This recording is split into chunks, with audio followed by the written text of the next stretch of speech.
એ કૃતિ ગાયને સાંભળીને આટલું સુખ ને આટલો આનંદ અનુભવાતો હોય, એ મહાપુરુષોને તો કેવો આનંદ છે. એ તો મહાસાગરમાં અખંડ ને અખંડ મહાપુરુષો બધા ડૂબેલા હતા. આપણી ભક્તિ તો એને વાય કાંઈ ન મળે. જો કે મારી વાત કરું, તમારી તો ઘણી છે, તમારી તો ઘણી ભક્તિ છે. આવી પ્રીતિ થઈ જાય ને ભગવાનના સ્વરૂપમાં, પછી જીવને કાંઈ કરવું બાકી નથી રહેતું. આવો સ્નેહ થવો જોઈએ ભગવાન અને ભગવાનના ભક્તમાં. ગુણાતીતાની સામે એવું કહેતા, સામેની વાતોમાં લખાયું છે, ભગવાનના ભક્તોમાં આત્મબુદ્ધિ એ જ સત્સંગ છે. આગળ હું કથામાં કહી ચૂક્યો છું. તમારે સત્સંગ મૂર્તિમાન જોવો હોય તો આ બધા બેઠા એ પરમહંસો, સાધકો, હરિભક્તો એ મૂર્તિમાન સત્સંગ છે. એમાં ગાઢ પ્રીતિ કરવી મહારાજનો મત છે. પ્રથમના પહેલા વચરામૃતમાં એમાં ગાઢ પ્રીતિ નથી થતી તો એનું પણ કારણ બતાવ્યું. એનું પણ કારણ બતાવ્યું. શું બતાવ્યું કહો? સ્વભાવ ઉપર વાત કરે છે. જે સંત સ્વભાવને મૂકી શકતો નથી, વાતના કરનારાનો અવગુણ લે છે, એ પાપે કરીને સત્સંગમાં ગાઢ પ્રીતિ થતી નથી જીવને. પ્રથમના 76ના વચરામૃતમાં મહારાજે આ બતાવ્યું છે. મહારાજ કે ખરો સત્સંગી હોય ને એનું મન ગમતું મુકાવીને અમારા ગમતામાં રાખીએ અને લેશ માત્ર મૂંઝાયની જીવંત પર્યંત. એના ઉપર મહારાજ કહે છે કે અમારે વગર કરીએ હેત થાય છે, વગર કર્યા હેત થાય છે. અને એવી ભગવાનની ભક્તિ જેનામાં ન હોય એના ઉપર મહારાજ કે અમે હેત કરીએ ને તો પણ ન થાય. મહારાજ કે અમારા આ હૃદયનો રદગદ અભિપ્રાય છે, એના ઉપર હેત કરીએ તો ન થાય. માટે વિચારવું મારે ને તમારે. હરિભક્તો પરસ્પર કોઈ કારણોસર આપણે આખલાની જેમ કતરાતા હોઈએ તો ઠાકોરજી રાજી નહીં થાય. સાધુ માયા આપણે એકાદા બીજા જો આખલાની જેમ કતરાતા હોય, આપણું ધાર્યું ન થયું હોય કંઈક આપણું માન સન્માન સચવાણું ન સચવાણું આવું બધું થયું હોય, ઠાકોરજી ન ગમે. મહારાજ ના પાડી, અમે હેત કરીએ તો થાય નહીં. બોલો, મહારાજને તો હેત ઘણું કરવું જીવ ઉપર, અને એટલા માટે એને જન્મ મરણથી ઉપાધિથી મુક્ત કરવો છે, એટલે હેત કરવું છે. આપણી ઘોડે સ્વાર્થી હેત ઠાકોરજીને કે ઠાકોરજીના મોટા એવા પુરુષો હોય, મહારાજના સંતો, એને કે આપણે જેવું કંઈ સ્વાર્થી હેત તો હોય નહીં ને. કંઈક અપેક્ષા હોય નહીં.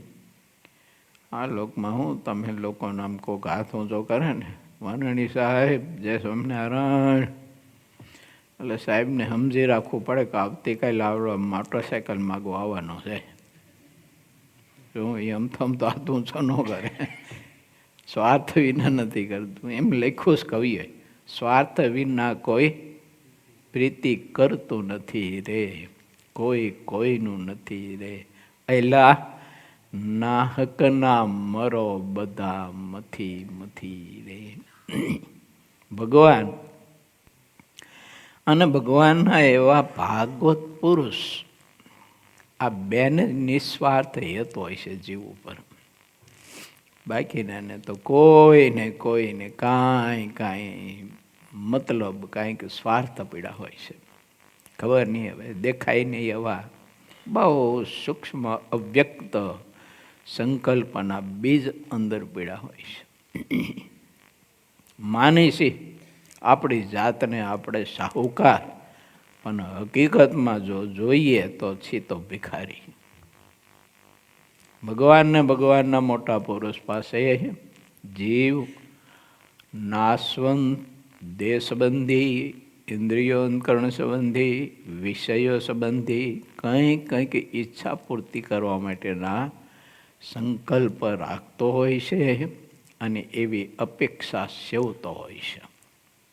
આ ભિખારી પણ સારું કબજો રૂપિયા ભગવાન આપે આપણને, અને લાખો માણસો આપણને માને પૂજે આપણને થઈ ગઈને, તો એ ઓલું ભિખારી પણ નથી ચાતો.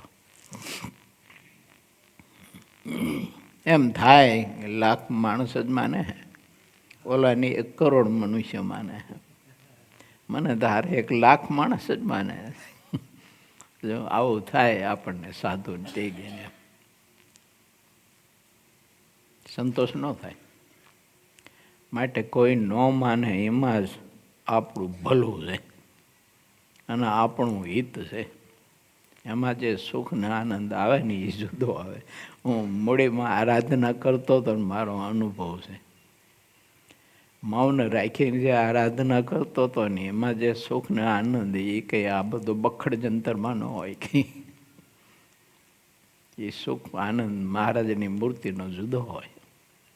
પ્રભુ પરાયણ આમ બધું થઈ ગયું હોય આપણું, ઇન્દ્રિયો, અંતકરણ, દેહ, શ્વાસ, ગતિ, આપણો ઓક્સિજન બધું જ ઠાકોરજી મય થઈ ગયું હોય. આમાં બધું થોડું થોડું બધે ફેલાય. આવું થાય. માટે વિચાર, હું ભગવાનના ભક્તમાં આત્મબુદ્ધિ એ જ મૂર્તિમંત સત્સંગ છે.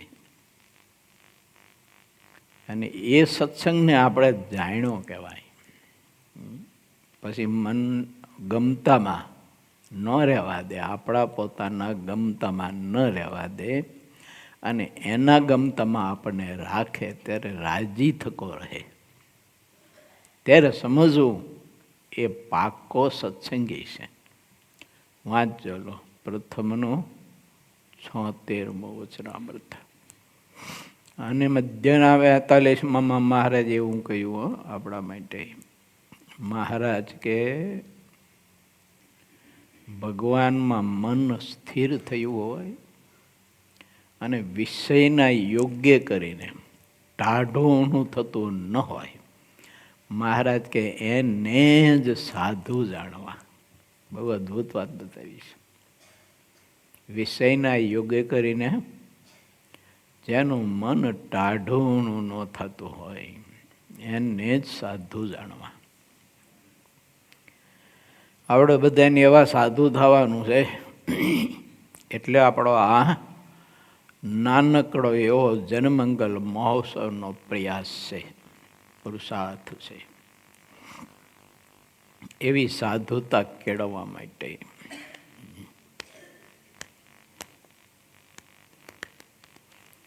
આ વીરજીભાઈને, રમણ દાદાને બધાને ધન્યવાદો. તમે રમણ દાદા અમેરિકાનું બધું સુખ મૂકીને અહીં સત્સંગમાં આવ્યા.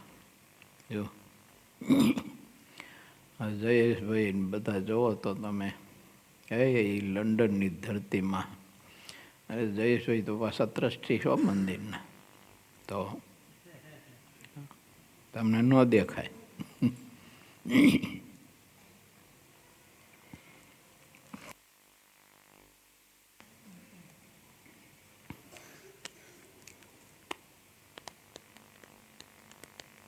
ક્યારેક બાપુને ફોન કરું, જોબ ઉપર હોય ને, મેં કીધું શું કરો, અને કે જોવાનું આ દાડિયું કરી શકે. દાડિયું કરી શકે. અને હકીકત એવું છે, દાડિયું નાડિયું બે એવું. પરવશ આપણા શરીરની બધી નાડીઓ છે, એની બધી પરવશ છે. બોલો, ઠાકોરજીના અધીન છે. ને આપણે દાડિયું કરતા હોય ને જેના વેળા, તો એને આધીન હોય માલિકને. જો એમ દાડિયું અને નાડિયું બધું પરવશ છે. તો એ ખબર નહીં, આપણને સારો અહંકાર જતો નથી, હું કાંઈક છું એમ. હું કાંઈક બુદ્ધિશાળી છું, એમ હું સક્ષમ છું, સમર્થ છું, આવું અંદર કંઈક ગરી ગયું છે. એ આપણે આવા નાના મોટા બધા ઉત્સવોમાંથી કાઢવાનું છે. બધી સેવા કરીને ઉત્સવની, એ એટલા માટે મેં કહ્યું હતું ને થોડા દિવસ પહેલાં કે ઉત્સવની નાની મોટી સેવા જે કરીએ ને એ કારણસર એને ઉટકવા માટેની સેવા થાય છે. જો એમાંથી કારણસર મારું તમારું ચોખ્ખું થાય. આ બધા ભક્તોની રજ આપણને મળે ને તો એનાથી ને કારણ શરીર ચોખ્ખું થાય. દર્શન કરવા જઈને આપણે યજ્ઞશાળાના બીજા ત્રીજા પેલું પથેણું હોય છે, ખબર હે, પગલુવાનું. આ એ ઊંચું કરીને ત્યાંથી રજ લેવી, આ બધા ભક્તોની મસ્તક ઉપર ચડાવી. આમ એનાથી કારણ શરીર ચોખ્ખું થાય. જો મફતમાં છે, હવે એમાં કંઈ પૈસો ખર્ચવાનો છે નહીં. પથેણું મૂકનારા મૂકે છે અને પગ લૂનારા ભક્તો પગ લૂએ છે. આપણે સહેજ આમ ઊંચું કરીને આમ રજ જ લેવાની છે ને. હવે હું દાખલો એમાં, અરે મૂર્તિ સામી ઓલાય ખબર છે, કારણ શરીર ચોખ્ખું કરવા માટે એક જગ્યાએ બેસી અને એવું તપ કર્યું. ચેવન ઋષિએ તે માથે ઉદયનો રાફડો થઈ ગયો બિચારા. જો પણ સરિયાતી રાજાની બે કન્યાઓ જોઈને આપણું અંદરથી ખબર નહીં, તે બોરિંગે ફૂંફાડો માર્યો પાછો. ઋષિના પ્રતાપે ઓલી છોકરીઓ કંઈક આમ હરી નાખીને દર્ભની બે પદાર્થ ચડકતા દેખાનો રાફડામાં, તે ઋષિની આંખમાં ગયા તે લોહીવાળું થયું, તે લોહી નીકળ્યું. આ અપરાધથી બધા ઝાડા પેશાબ ને બધું બંધ, લોક થઈ ગયું બધું. બધા પીડાતા હતા. પછી ખબર પડી કે આવું કંઈક કારણ બન્યું છે. એ રાફડાની માટી આખી પછી કરી ઋષિ અંદર બેઠા હતા, ક્ષમા માગી, દંડવટ કર્યા, હાથ ચડ્યા, ક્ષમા કરીએ. અબોધ બાળકીઓ એમ કોઈ ચળકતા પદાર્થ જોઈ અને દર્ભની હળી અંદર ભોંકી, આપનો અપરાધ થયો, ક્ષમા કરીએ બાપજી, ક્ષમા કરીએ. ત્યારે બાપજી એવું કર્યું, ક્ષમા તો ત્યારે થાય છે આ તમારી બે કન્યાના કાંડા મારા હાથમાં આપી દો એટલે તમારે બધું છુટકારો બધાનો. જો તમારા બધાનો છુટકારો, તમે બધા મુક્ત ઉબદ્ધ એમ જ થાય ને.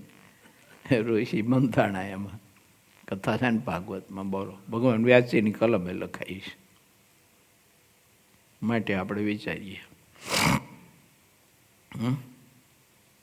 આટલી કઠિન તપસ્યા વિકારને હૃદયમાંથી કાઢવા માટે. હવે એ વિકારને કાઢવા માટે મને તમે પરમાત્માએ આ સત્સંગનો કેવો યોગ આપ્યો છે. કેવો અદ્ભુત સત્સંગ છે, કેવી અલૌકિક રીત છે સત્સંગની. સંતો, હરિભક્તો, સંતોના દર્શન કરીએ, એમના આ ભગવા કપડાના આપણે દર્શન કરીએ. અમે ન્યુઝીલેન્ડ ગયા હતા, વાકાટાની, નટુભાઈ ત્યારે અહીંયા વાકાટાની રહેતા હતા. તે બહાર નાનો એવો એમનો બગીચો, ત્યાં કપડાં સંતોના હોક્યો આવે. જે ધોરિયા આવે ને અહીંયાથી નીકળે ને રસ્તાથી, તે જોયા કરે ઓલા સંતોના કપડાં આવા ભાર્યા ન હોય ને. તે સંતોના કપડાં હુકાતા જ ધોતિયા તે જોયા કરે.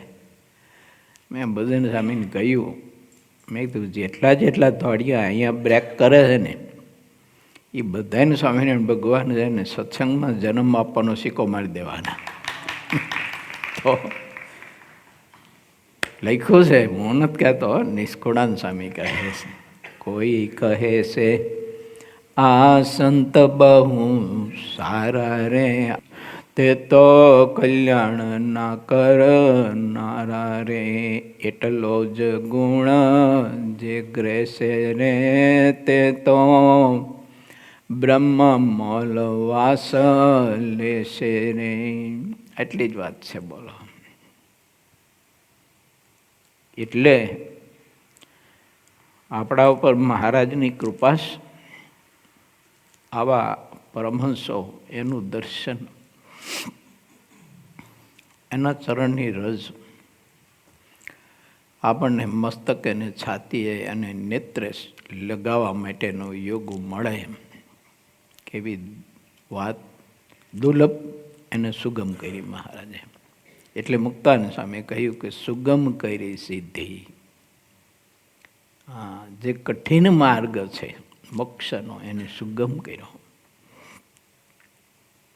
એવી કરુણા કરી મહારાજે આ વખતે. સ્વામી કહ્યું, આ અવસર કરુણા નિધિ, એટલે આ સમયે, આ વખતે, આ કલોષિત યુગમાં, ઝંઝાવાદી યુગમાં, બહુ ટૂંકી આયુષ લઈને આવેલો માણસ, બહુ ટૂંકા વિચારો, બહુ ટૂંકી બુદ્ધિ, અને એના ઉપર ઠાકોરજી એવી કરુણા કરી, એવી કૃપા કરી, આ સત્સંગનો યોગ આપણને આપ્યો. માટે ખૂબ જ ભાવથી સત્સંગમાં સંત હરિભક્તો, બાયો ભાઈઓ બધાના દર્શન કરવા, મર્યાદા રાખીને. મર્યાદાનું ઉલ્લંઘન કરીને તો કોઈના દર્શન ન કરવા, અને મર્યાદા રાખીને તો ઠાકોરજીના સંબંધમાં આવેલી ગાયોના ભાવથી દર્શન કરવા, અને આ બધા વૃક્ષના દર્શન કરવા. કે વૃક્ષની ભાગ તો હશે નહીં, હોય તો ભગવાનની કૃપા હશે કે એ રૂપાળા ઘનશ્યામ મહારાજના દરબારમાં રોપાણા છે. કંઈક જંગલમાં રોપાણા હોય તો આ લીમડાને હું યોગ હોત. પણ આ તો અક્ષરાધિપતિ પુરુષોત્તમ નારાયણ એના દરબારમાં રોપાયા, એટલે ભગવાનની કૃપા તો ખરી જ ને. તો એ વૃક્ષની ઉપર કૃપા ખરી, તો મારા તમારા ઉપર નહીં, કે આવા નૈમિષારણ્ય ક્ષેત્રમાં મને તમને રહેવા મળે છે. પછી વડતાલ મંદિર હોય, અમદાવાદ મંદિર હોય, ભુજ મંદિર હોય, મોડી મંદિર હોય, જુનાગઢ, ગઢપુર, ધોલેરા વગેરે વગેરે, હું તો કહું હરિમંદિરો હોય નાના મોટા, પણ નૈમિષારણ્ય ક્ષેત્ર છે બધા. હા, એનો આપણને યોગ મળ્યો છે, ઠાકોરજી કૃપા કરીને આપ્યો છે. સત્સંગ ન હોય તો આપણે મંદિરમાં ડોકાતા ન હોય, મંદિરના પગથિયેથી દરવાજેથી આયલા જતા આવતા જતા હોય રસ્તામાં, દિવસમાં 5, 6, 7, 10, 15 વખત નીકળી જતા હોય, તો એ પગથિયું ન ચડાય મંદિરનું. મહારાજની કૃપા. તમે બધા હરિભક્તો જન્મમંગલ મહોત્સવના નિમિત્તે અત્યારે અહીં બેઠા છો, બરાબર? આ ન હોય તો તમે બધા બેઠા તેમ કહો છો, ઘેરે હોલા મારતા તતારમાં કોઈ ચાની રાહ જોઈને બેઠા હોય, કેટલી કેમ ન ગરમ થઈ, તો પેલી ચોડેલ કેમ ન ચડી? તું થોડોક દૂધ અને ચાની ભૂકી ખાઈને બેસી જાય ને ચોલા પર, ભલામણ થઈ જાય છે. તા જો આવું બધું હોય જગતમાં. પણ મહારાજની આ કૃપા માટે સત્સંગને પોતાનો માનવો. શું કરવાનું? સત્સંગને પોતાનો માનવાનો. તમે લોકો તમારા ઉતારામાં સંડાસ બાથરૂમ બધા સાફ રાખો કે નથી રાખતા? કે ગોબરવાળો કરો છો? જો સાફ રાખતા હશો, રૂમ, સંડાસ, બાથરૂમ, ગાડલા, ગોદડા બધું જ સંકેલીને વ્યવસ્થિત, તો સમજજો કે આ સત્સંગને આપણે આપણો મહિનો છે, નતર મહિનો. તિલક ચાંદલા તો ભેંસું ભડકે એવા ગમે તેવા મોટા કરીએ તો એનાથી કોઈ ફાયદો નથી. સત્સંગને આપણો માનીએ, સત્સંગમાં ગાઢ પ્રીતિ થાય તો ઠાકોરજીને ગમે એના ઉપર વગર કઈરે હેત થાય ઠાકોરજી. બોલો, એવું લખ્યું મારે જો પ્રથમના 76માં. આવી પ્રીતિ ભગવાન શ્રીહરિ પોતાના ભક્ત ઉપર કરે છે. ચાલો હવે આપણે કથામાં પ્રવેશ કરીએ. વિક્રમ સંવત 2082 પોષ સુદ 6 તારીખ 26/12/2025 શુક્રવાર. વાલા ભક્તો, આજે મહારાજના અતિશય લાડક વાયા અને પ્રભુને અતિશય પ્રિય અને પ્રભુના હૃદયમાં ઓગળી ગયેલું એવું હૃદય એટલે દાદા ખાચર એમના અક્ષરવાસનો દિવસ છે. સંવત 1909ની સાલમાં ગઢપુરમાં શ્રીહરિની સેવામાં તો હતા જ, પણ વિશેષ પ્રભુની સેવામાં જોડાઈ અને આ શરીરનો સંકોચ કરી અને મને તમને પવિત્ર સંદેશો આપતા ગયા કે વાલા ભક્તો, ઠાકોરજીએ દયા કરી અક્ષરધામનો અધિપતિ આ ધરતી ઉપર કેવળ ને કેવળ મારા ને તમારા માટે જ પ્રભુ આ પવિત્ર સંદેશાઓ આપવા માટે આવ્યો અને માયાના જગતના વિષયોના કાદવમાં ખૂંચાયેલો આત્મા એને એમાંથી મુક્તિ આપીને પોતાના ચરણકમળની દિવ્ય સેવા એનું સુખ આપવા માટે આ ધરતી ઉપર પ્રભુ આવ્યો. તો દાદો એમ કહે છે કે મૂર્તિમાં તમે એવી પ્રીતિ કરશો. એ આપણી ઈચ્છાઓ કાંઈ હોય તો છોડાવે તો છોડજો,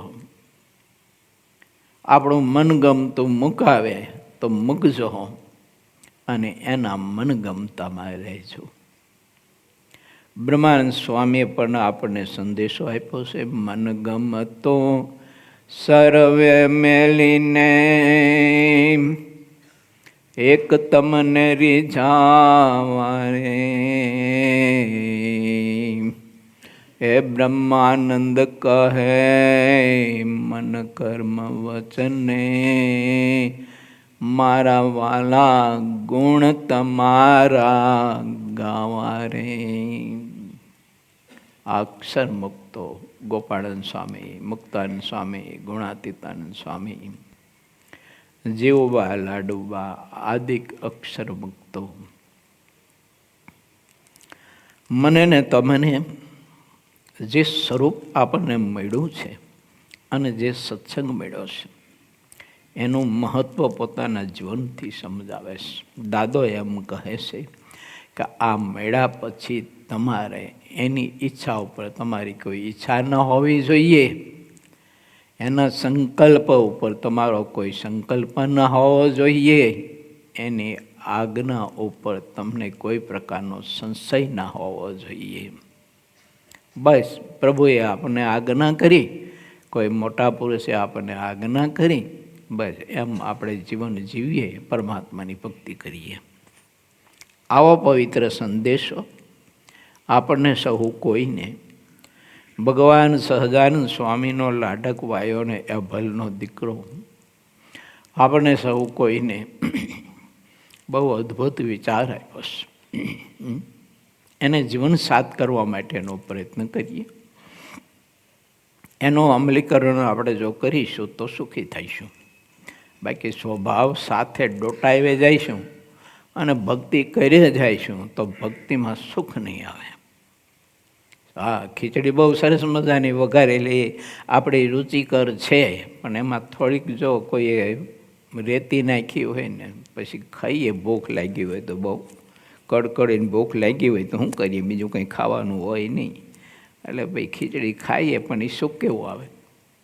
કાંકરીવાળી ખીચડી આપણે જમતા હોય એમાં સુખ કેવું આવે. મસાલા બહુ સરસ નાખ્યા છે, સ્વાદિષ્ટ બનાવી છે, મસ્ત બનાવી છે, આંગળા કઈડીને ખાઈ જાય એવી બનાવી છે.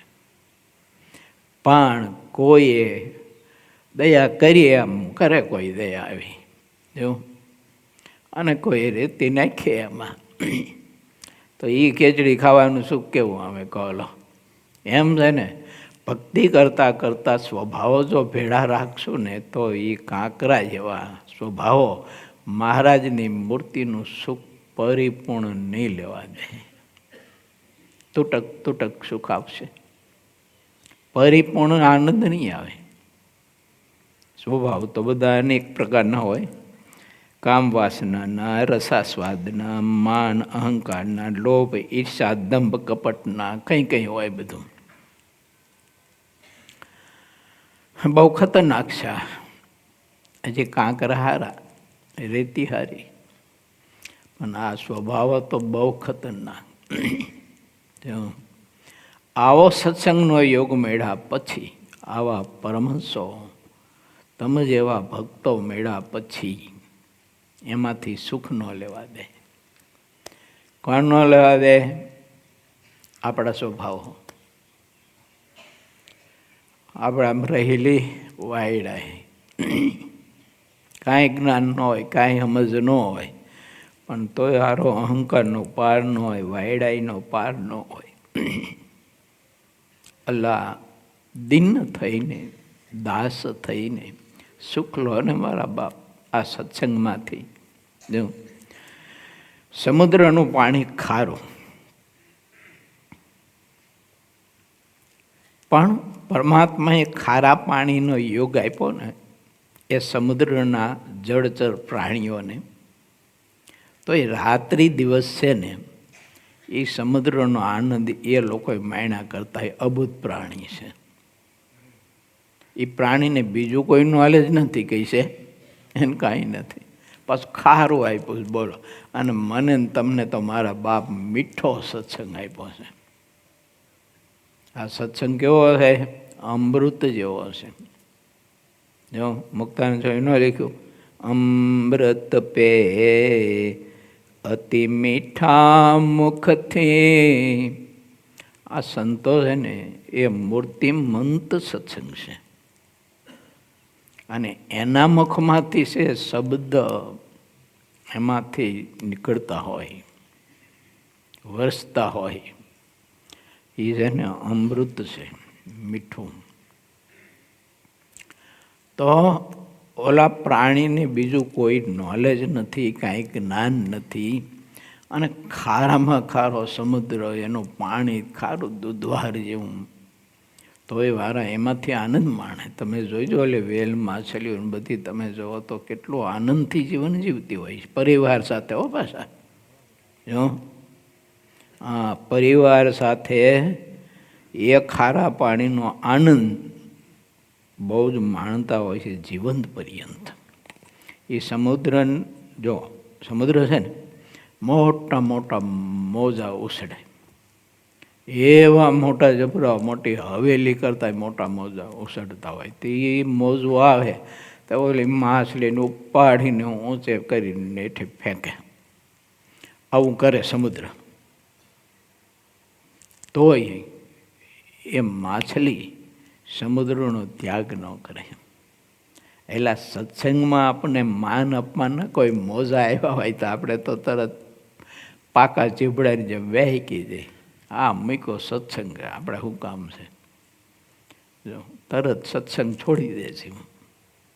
તો આપણે આટલું જ્ઞાન નહીં અને વાયડાય તો પાર નહીં. પાછો જ્ઞાની માનતા હોય આપણે આપણી જાતને, મારા જેવો કોઈ જ્ઞાની નહીં, મારા જેવો કોઈ વક્તા નહીં.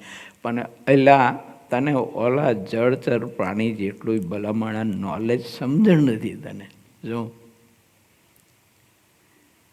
માટે વિચારીએ, દાદાએ આપણને સહુ કોઈને કેવો પવિત્ર સંદેશો આપ્યો છે. એ ક્યારે આપી શકો ખબર છે? એને ભગવાન સહજાનંદ સ્વામી અભલ એવો બાપુ,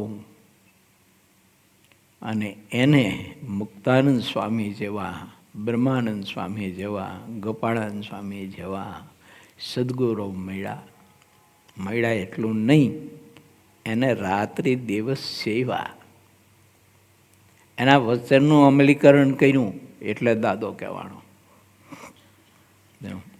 માટે વિચારીએ આપણે, એ જ આપણને બધું સુખ છે સત્સંગનું. બીજો કંઈ સત્સંગ આપણને નથી મળ્યો, એ જ મળ્યો છે. મહારાજ એને મોટા પરમહંસોએ જે સત્સંગ પ્રવર્તાયો છે એ સત્સંગ આપણને મળ્યો છે. બીજો થોડોક છે આપણને જુદો મળ્યો એવું છે. એવું નથી કંઈ. હા, એ તો વ્યાપારીને ઘેરે હોય, દેખાડવાના જુદા ને ચોખી જવાના જુદા.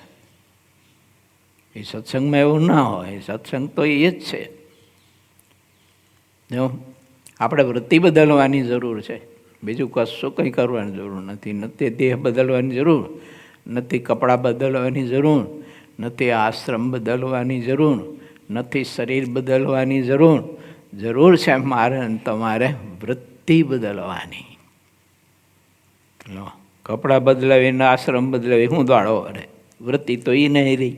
એક જણો છે ને કૂવે બેઠો જ ગાંડો, ત્યારો નખરા કરતો જાય, એમને થૂંકે દાંત કાઢે નખરા કરે. તો ઓલે બાઈઓ પાણી ભરવા આવે ને, એ બધી બાઈઓ કે હારું આ ગાંડું ક્યાંથી આવ્યું, કે હારું આ ગાંડું ક્યાંથી આવ્યું, કે આ ગાંડું ક્યાંથી આવ્યું. તો ઓલા મનમાં એમ થયું કે આ ગામમાં બધા જ જેટલી બાઈઓ બધા મને ગાંડો કહે છે, બીજા ગામ વયો જવું. કે તે બોલો બીજે ગામ ગયો. તે બીજે ગામ ગયો, ગામના પાદરે કૂવો હતો, તેમાં પગ લબડાવીને બેઠો પાછો, અને અહીંયા પાછું બેઠો બેઠો નખરા કર્યા કરે. તે ભાઈઓ પાણી ભરવું આવે કે હારું આ ગાંડું ક્યાંથી આવ્યું, કે આ ગાંડું ક્યાંથી આવ્યું. ત્યારે ઓલાએ કીધું કે અહીં કોણ કહી ગયા કે હું ગાંડો, તારા લખણ. કોણ કહે છે? તારા લખણ કહે છે કે તું ગાંડો છો.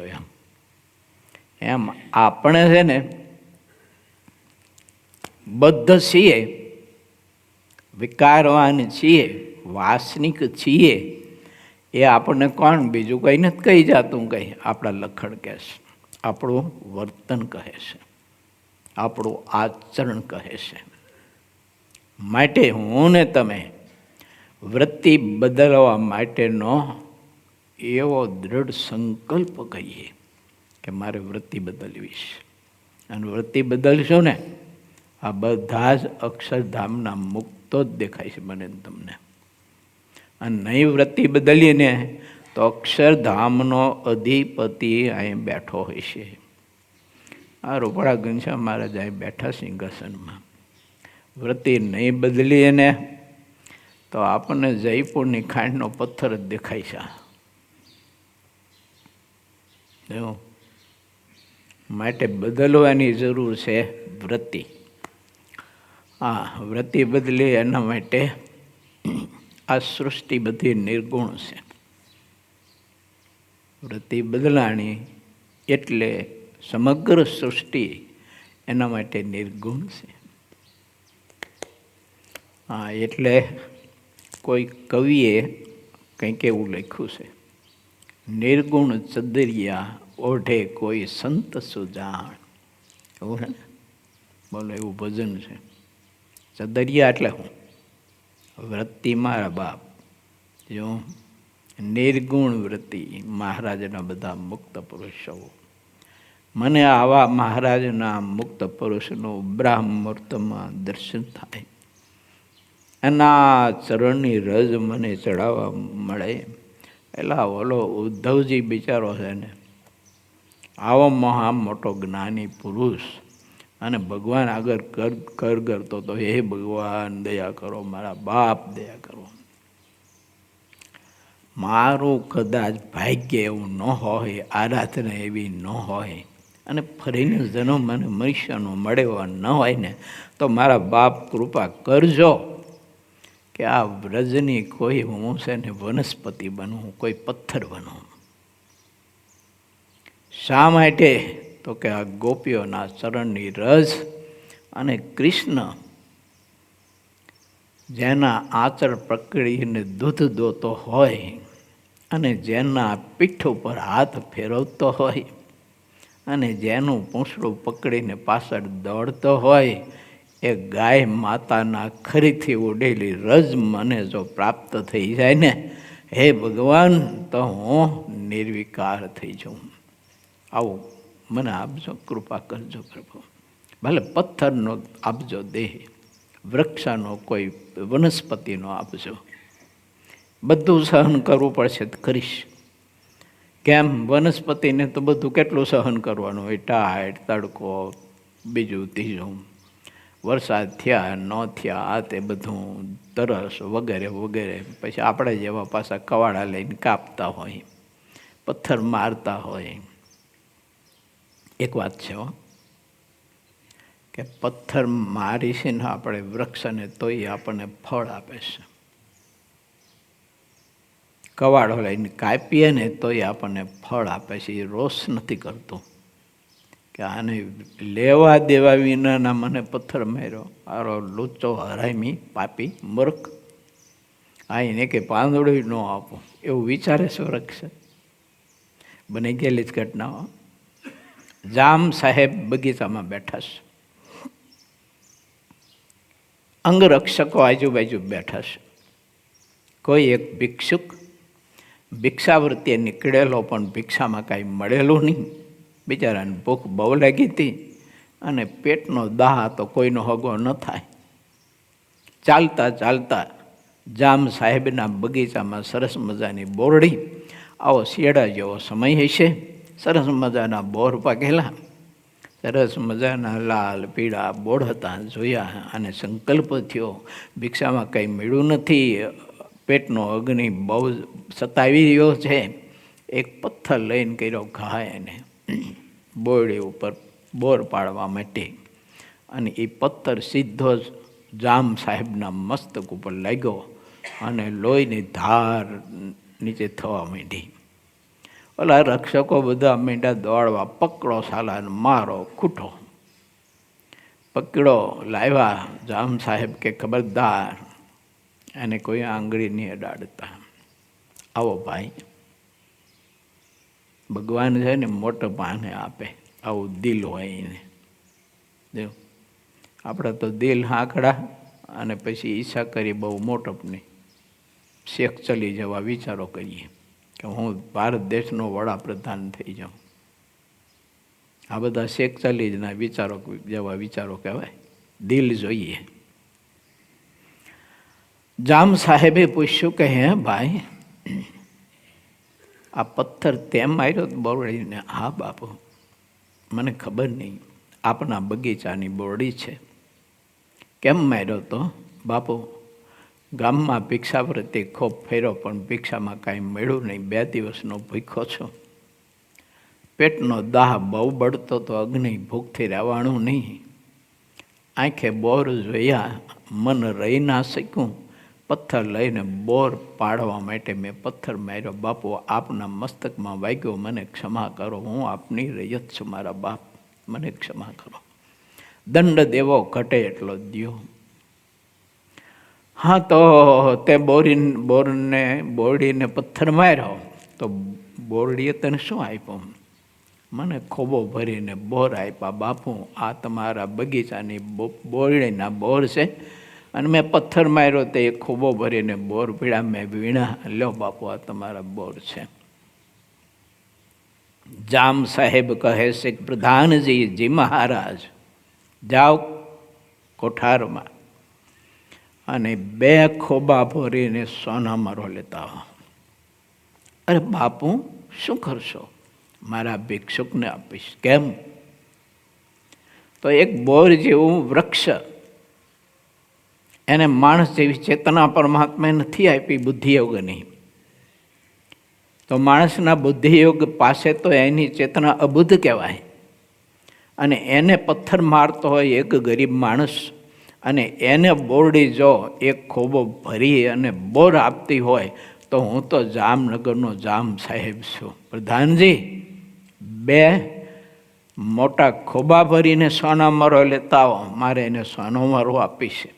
અને પ્રધાનજી લાવ્યા અને બાપુએ એને 2 ખોબા ભરીને સોનો મરો આપ્યા. આ ભારત દેશનું હૃદય,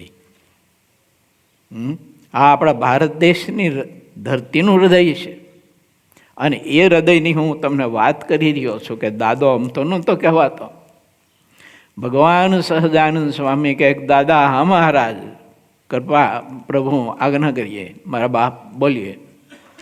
આ ભિક્ષુક જો બિચારો ભિખારી કાંઈ નથી છે. ગજવામ કહી, આ મહારાજ છે ને 100 રૂપિયા છેલ્લા, એ 100 રૂપિયા કાઢી અને આપે ને અક્ષરધામનો અધિપતિ ઓલા ગરીબને આપે. આમ તો કંઈ દાદા થવાય, આખા સંપ્રદાયનો દાદો કહેવાનો. વિચારીએ, એ સત્સંગ મને તમને મળ્યો છે. એ અક્ષરાધિપતિ, એ પરમહંસો, એ મુક્તો, એ સત્સંગની રીત. હવે એને આપણે અનુસરશો તો હું ને તમે પણ ઠાકોરજીના હૃદયમાં સ્થાન લઈ શકીએ એવા ભક્ત થઈ શકશો.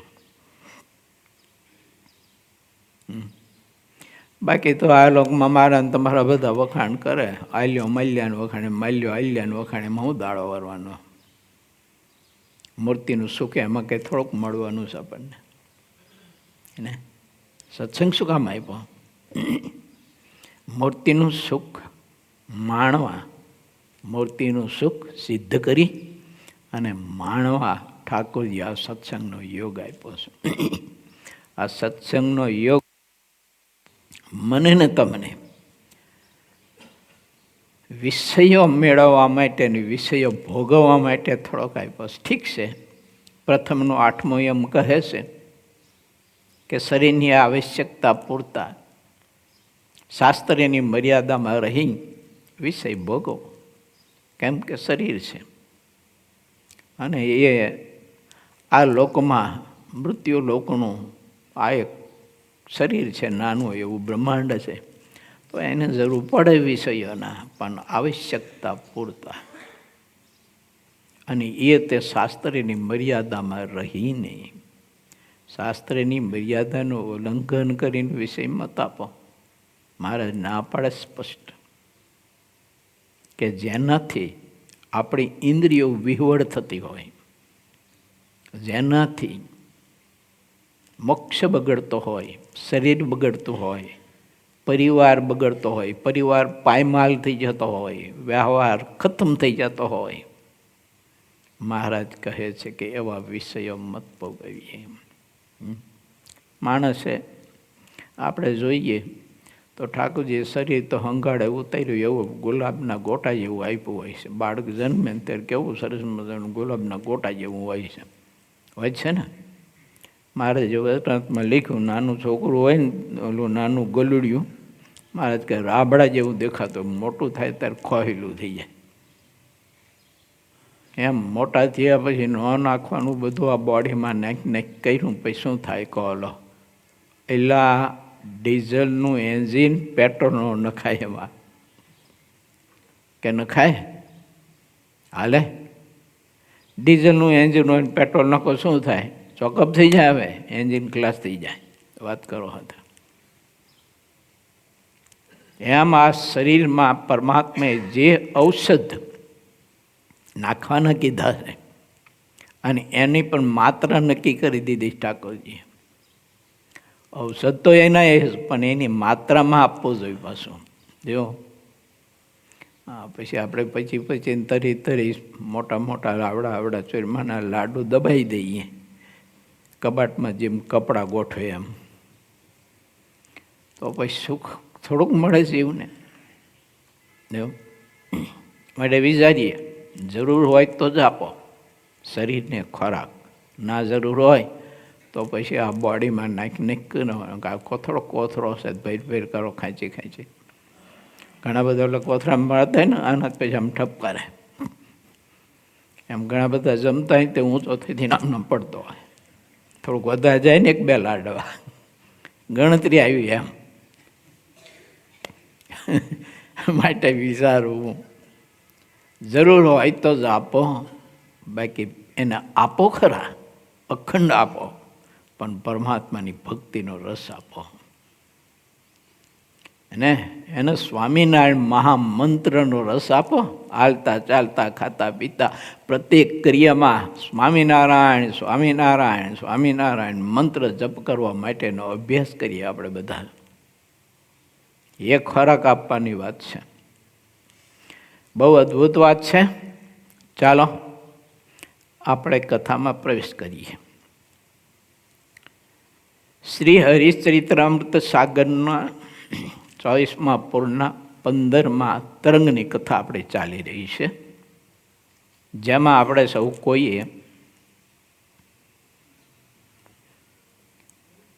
26મી ચોપાઈ સુધીની કથા લીધી હતી અને 27મી ચોપાઈમાં આપણે પ્રવેશ કરીએ છીએ. શ્રી હરિ અદ્ભુત વિચાર આપે છે. સુનિએ મહારાજે ઘણા હેતથી પ્રશ્ન પૂછ્યો કે જેની ઇન્દ્રિયો ચંચળ હોય તો તેની ચંચળતાને ટાળ્યાના પૃથક પૃથક કયા ઉપાય છે? મહારાજે આવો પ્રશ્ન કર્યો. અને મેં વાત કરી એ જ આવીને આમાં, કેમ કે ઇન્દ્રિયો જેની ચંચળ હોય એ જરૂર ન હોય એવા બધા ખોરાક છે ને એ માગ્યા કરે અને જીવ આપ્યા કરે, એટલે કે જીવ ભૂક્યા કરે. એટલે એમાંથી જીવનું અનિષ્ટ થાય છે. ઇષ્ટ નથી થતો, એનું અનિષ્ટ થાય છે. આત્માએ એટલો વિચાર કરવો જોઈએ કે જેમાં પોતાનું ઇષ્ટ હોય એ જ ગ્રહણ કરાય, અનિષ્ટ હોય એ ન ગ્રહણ કરાય. મહારાજ કહે છે કે એના પૃથક પૃથક કયા ઉપાય છે? પછી તેનો સૌ ઉત્તર કરો, મહારાજ કહે છે. આમ કહીને પછી શ્રીહરિ પોતે જ તેનો ઉત્તર કર્યો. ચક્ષુ ઇન્દ્રિયની ચંચળતા ટાળ્યાનો એ જ ઉપાય છે. તેને અમે જેમ જાણીએ છીએ ને તેમ હવે કહીએ છીએ, પરંતુ જેને ખપ હોય તેને માટે તે હિતકારી છે. સત્સંગની જેટલી વાત છે ને તેટલો ખપ હોય છે તેટલું હિત કરે છે. જેમ વરસાદના પાણીનો ભૂમિ અને સરોવરને જેટલો ખપ હોય ને તેટલું તે ઉપયોગમાં આવે છે. ખપ વગરનું જેટલું પાણી હોય છે તેને સમુદ્ર ગ્રહણ કરી લે છે. તે જ રીતે જે વાત થાય છે તેને બુદ્ધિમાન મનુષ્ય જાણે છે, અને જેને બુદ્ધિ નથી તે સમજતો નથી. માટે અમારે બુદ્ધિમાન ઉપર હેત રહે છે. પણ એ કઈ બુદ્ધિ? આ ચોજાડી નહીં પૈસી. હા, આપણે વેમય ન જઈ પાછા જોઈજો. જો બહુ આપણે ભણી ગણી બુદ્ધિશાળી થઈએ ને તો વેમય જ, એટલે મહારાજની બુદ્ધિશાળી હારી જ છે કે. પણ સાત્વિક બુદ્ધિ સાથે ભક્તિ યોગ જે બુદ્ધિને પ્રાપ્ત થયો છે, અને ભક્તિ યોગથી જે બુદ્ધિ દીક્ષિત બની છે, નરી શિક્ષિત નહીં. આપણે ભણીને તો એ બુદ્ધિ શિક્ષિત થાય, અને પરમાત્માની ભક્તિ કરીને સંત સમાગમ કરીને એની આજ્ઞામાં રહે તો બુદ્ધિ દીક્ષિત બને. શિક્ષિત બન્યા પછી દીક્ષિત બનવી જરૂરી છે. અમે દીક્ષા લઈને સાધુ પછી શિક્ષા ગ્રહણ કરવી બહુ જરૂરી છે એમ. કારણ કે દીક્ષા લીધી એટલે ભગવા કપડાં અમને મળ્યા, પણ શિક્ષા ગ્રહણ કર્યા વિના સાધુતા ન આવે. અને સાધુતા વિના ભગવાન પુરુષોત્તમ નારાયણ રીઝે નહીં, મારા બાપ રાજી ન થાય. એને આશ્રમ સાથે કોઈ મતલબ નથી, એને કપડા સાથે કોઈ મતલબ નથી, એને આકાર સાથે કોઈ મતલબ નથી. એને તો એવું દિલ જોઈએ છે ઠાકોરજીને. કેવું? કે જેવું ટોરડામાં દિલ હતું, ખાણ ગામમાં દિલ હતું, અમરેલીમાં દિલ હતું, શેખપાટમાં દિલ હતું, આવું કંઈક દિલ જોઈ છે એને. જો માટે આપણે સહુ કોઈ ભગવાન સ્વામિનારાયણે આપણી પાસે ઈચ્છે છે એવું દિલ ઓને તમે બનાવીએ. બુદ્ધિને દીક્ષિત બનાવીએ. દીક્ષિત બનેલી બુદ્ધિ એ આત્માને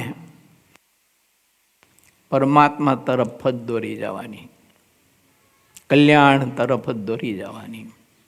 દીક્ષિત થયેલી બુદ્ધિ એને સંત પાસે જ લઈ જવાની. જીવને હાલ એ જીવડા એ જીવા હાલ હાલ હાલ જીવલા હાલ, જો ફલાણી જગ્યાએ સંત છે તો એની સત્સંગ કરીએ, આપણે એની સેવા કરીએ, રાજીપો મળીએ લઈએ, એના ચરણની રજ લઈએ. હાલ દીક્ષિત બુદ્ધિ.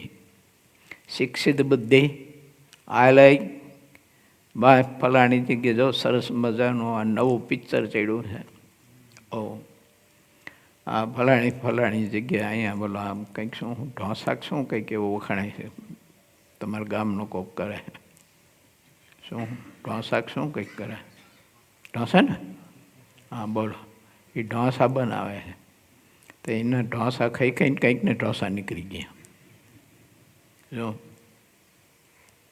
હા બહુ પૈસાવાળો થઈ ગયો તમે આવ ગરીબ હતો ખબર નહીં ફેમસ થઈ ગયા એના ઢોસા જામે ખરી ખરી રાત્રિ પડે તને જો બધા ખાતા હોય લબ લબ લબ લબ બધું માટે વિચારીએ આ અવસર ફરીને નહીં મળે બીજું બધું મળશે દેહ મળવાનો આ શરીરમાં રહેલો જીવ એને દેહ તો પારાવાર મળવાના આવે એ ક્યાં તૂટો હતો કીડા મકોડાના પશુ પક્ષીના કંઈક કંઈક બધા મળવાના એવું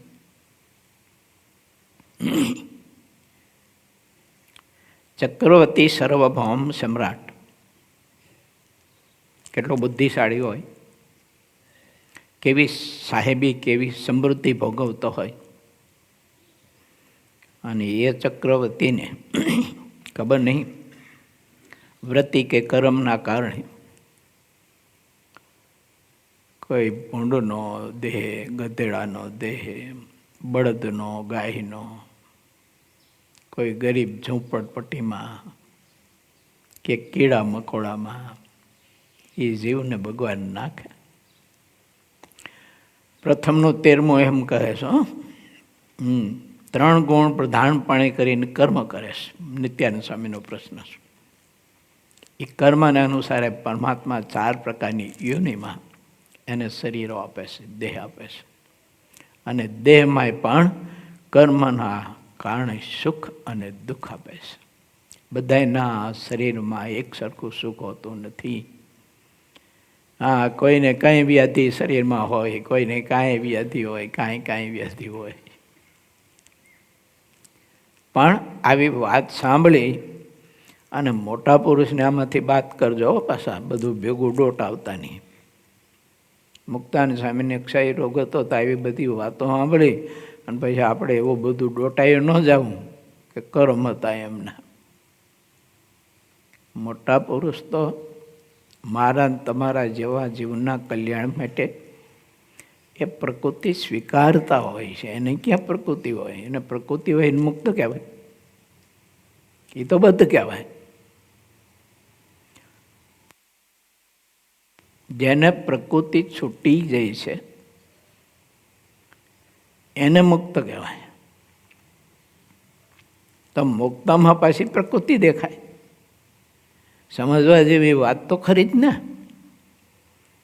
કે પ્રકૃતિ છૂટી જાય છે એટલે તો મુક્તપણું પ્રાપ્ત થયું છે અને મુક્તમાં પાછી પ્રકૃતિ દેખાય કેમ એને સ્વીકાર કર્યો છે એટલે દેખાય છે નહીં મનાય નહીં ના પાડે જ મહારાજ વાંચો પ્રથમનો 68મો મહારાજે ચોખ્ખી ના પાડી એવું ન માનો તમારા જેવા પ્રાકૃત એ પુરુષને ન માનો એ પ્રાકૃત નથી બહુ મજાની વાત છે સત્સંગમાં વાત મારી તમારી સમજવાની કે કહેવાની એટલી છે કે આ સત્સંગમાંથી બદ્ધ થવું હોય તો બધી થવાય અને આ સત્સંગમાંથી મુક્ત થવું હોય તો મુક્ત પણ થવાય આ શરીર છે ને ભગવાને આપણને આપ્યું ને આ શરીરથી જો આપણે ડૉક્ટર થવું હોય એન્જિનિયર થવું હોય બેરિસ્ટર થવું હોય વકીલ થવું હોય આ શરીરથી આપણે સંત થવું હોય ભક્ત થવું હોય તો થઈ શકાય અને આ શરીરથી માણસને ભૂત થવું હોય તો થઈ શકાય બોલો કાંઈ જગ્યાએ બધા લોકો કહેતા હોય ને અહીંયા જગ્યાએ ભૂત થતા હોય એવું કહેતા હોય લોકો તો બધા ઘણા કહેતા હોય જોઈજો હું નાનો હતો ને તો એટલે વાળી જવાનું હોય ને તે અમુક ઓલા વાયડા ટાયડા હોય ને તે છોકરાને બીવરાવે, તારા બીવરાવતા મને કહે જોજે ઓલા ખીજડા મામા થાય પાછો રાતે નીકળતો ને મામા વળગશે તને, આવું કહેતા. પણ કોઈ એવું નહોતું કહેતા કે ઓલા પણ ભેંસ મરી જઈને થાય, એવું ઓલો પણ ગાય મરી જઈને થાય એવું નથી કહેતા. આપણે કઈ ડોબો, એને માણસ ભેંસને ડોબું કહે. પણ એ મર્યા પછી અંતે યામતી શાગતિ સુખ ભવેત, એમ મરતી વખતે એની બીજી કોઈ વાસના નથી હોતી, માણસને એને છોડતી નથી. બોલો, તો મરતા મરતા છે ને ગમે તે વિષયનું ચિંતન કરતો હોય એને વિચારીએ. આ સત્સંગ અને આ શરીર જે પ્રાપ્ત કરવું હોય તે બધું જ પ્રાપ્ત કરી શકાય. કલ્પવૃક્ષ અને ચિંતામણી અને અમરફળ એના કરતાં એ અધિક છે. આપણા જેવા શરીર હતા, ગ્રહણ કર્યા હતા, આપણા જેવા શરીર હતા. ગોપાલ સ્વામીનું શરીર કહેવાના નાટકા હતા, હોય. બ્રહ્માનંદ સ્વામીને હોવાના નાટકા હતા, મુક્તાનંદ સ્વામીને, દાદાને. આપણે જેવું શરીર ગ્રહણ કર્યું હતું, પણ એને આ શરીરમાં રહીને પણ, આ સત્સંગમાં રહીને પણ અક્ષરધામના અધિપતિ પુરુષોત્તમ નારાયણને વશ કરી લીધા. તો એ દાદાના દરબારમાં ઠાકોરજી રહેતો હતો એવું નહીં માનો, મહારાજ દાદાના દરબારમાં જ રહેતો હતો એવું નહીં માનો, મહારાજ એના હૃદયમાં રહેતો હતો. એ પરિવારના હૃદયમાં રહેતો હતો ઠાકોરજી.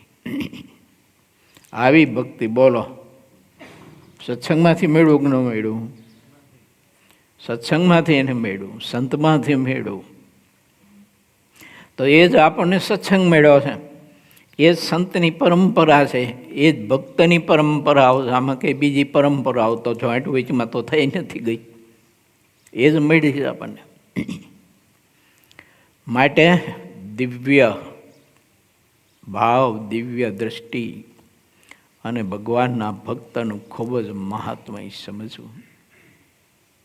ચક્ષુ ઇન્દ્રિયની ચંચળતા ટાયડાનો જે ઉપાય છે ને તેને અમે જેમ છીએ ને તેમ હવે કહીએ છીએ, પરંતુ જેને ખપ હોય તેને માટે તે હિતકારી છે.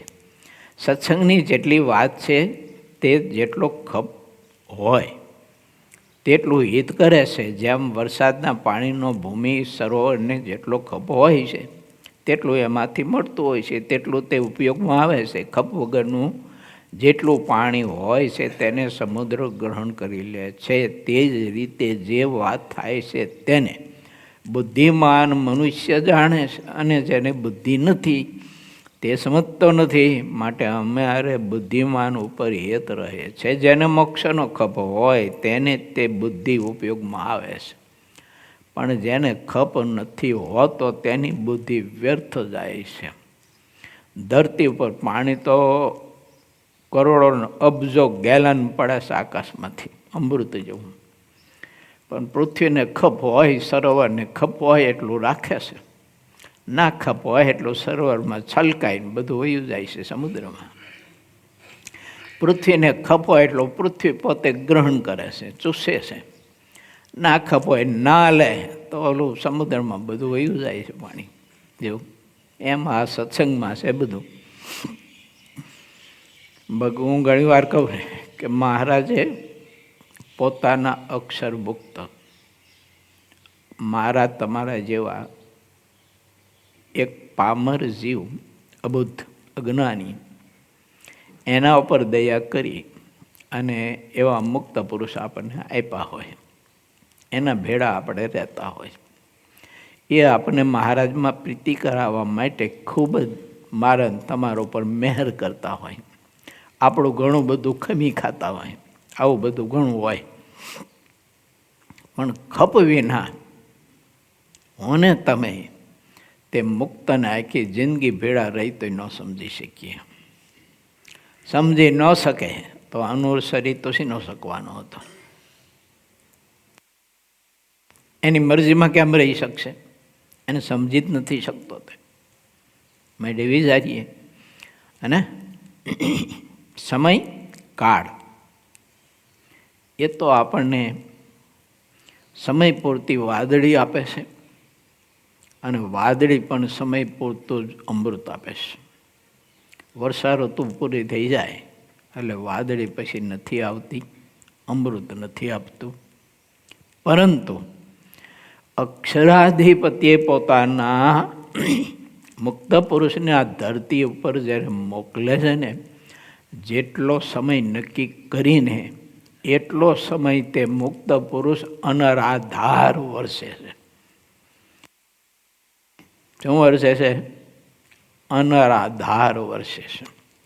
પછી એને એ ચોમાસામાં જ વરસે, ઉનાળામાં શિયાળામાં એને એવું નથી.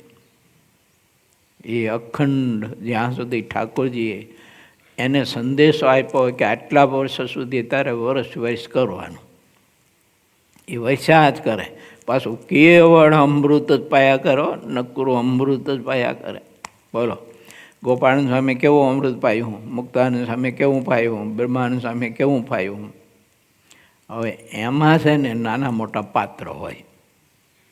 તે કોઈ નાની ટબુડી જેવડું હોય, કોઈ લોટા જેવડું હોય, કોઈ મોટી ગાગર જેવડું હોય, કોઈ બહુ મોટા હાંડા જેવું હોય, અને કોઈ સરોવર જેવડું હોય, કોઈ સમુદ્ર જેવડું પાત્ર હોય. પછી જે જેવું પાત્ર જેવો ખબર હોય ને એવું એ મુક્ત પુરુષે આપેલું અમૃત એને ગ્રહણ કર્યું, અને એ મુક્ત જેવા થઈ ગયા. જો અનાદિ મુક્તની સ્થિતિને પામી ગયા. ને એ પુરુષ ભેળા રહેનારા જે હતા એ બધા છે ને કોઈ નહોતું મહાત્મા એવું, તે લબડી દિયા. બોલો, પેલો લાલો પારો ભૂત થયો, એવી કથા છે, મેં કરી લે ને. અમૃત તો એની જ વસ્તુ તો. હવે જો એ અક્ષરધામના અનાદિ મુક્ત પુરુષ જ હતા, ઓલો ભૂત થયો. બોલો, અને કોઈ અનાદિ મુક્તની સ્થિતિને પામી જ્યાં મહાપુરુષને સેવીને, એની મરજીમાં રહીને, એની આજ્ઞામાં રહીને. અરે આજ્ઞાને મરજી જવા દો, રસ્તામાં ચાલ્યા હોય ને તે એના ચરણની રજ મસ્તક ઉપર ચડાવીને તોય અક્ષરધામને પામી ગયા. આવી તાકાત, આવા મહાપુરુષો કે જેના ચરણની રજ મારા તમારા કારણ શરીરના વિકારોને બાળીને ખાક કરી નાખેલા. લાખો વર્ષો સુધી સાધના કરે તો સારું, એમાંથી એક બાજરાના દાણે જેવી વાસના બળે તો બળે, ખબર નહીં. અને આ તો એના ચરણની રજ મસ્તક ઉપર ચડાવે, યોગી રાજની ચરણની મસ્તક ઉપર રજ ચડાવે. એ બ્રહ્માનંદ સ્વામી કે મુક્તાનંદ સ્વામીના ચરણની રજ મસ્તક ઉપર ચડાવીને છાતીએ લગાવે તો કારણ શરીર બળીને ખાક થઈ જાય ને આત્મા અનાદિ મુક્તની સ્થિતિને પામી જાય. હજારો પ્રસંગો છે, એક બે નહીં. અને ડફોરના હજારો પાછા. જો એ મહાપુરુષ એને ન સમજી શક્યા, એના હજારો પ્રસંગો. સમજી શક્યા, એના હજારો પ્રસંગો. હવે કયા હજારો પ્રસંગ પૈકીના આપણે છીએ, મારે તમારે વિચારવાનું. જો આવો સત્સંગનો મહારાજે આપણને અદ્ભુત યોગ આપ્યો છે. તો 27થી 29 ચોપાઈ સુધી કથા આપણે લીધી. 30મી ચોપાઈમાં આવતીકાલે આપણે પ્રવેશ કરશું.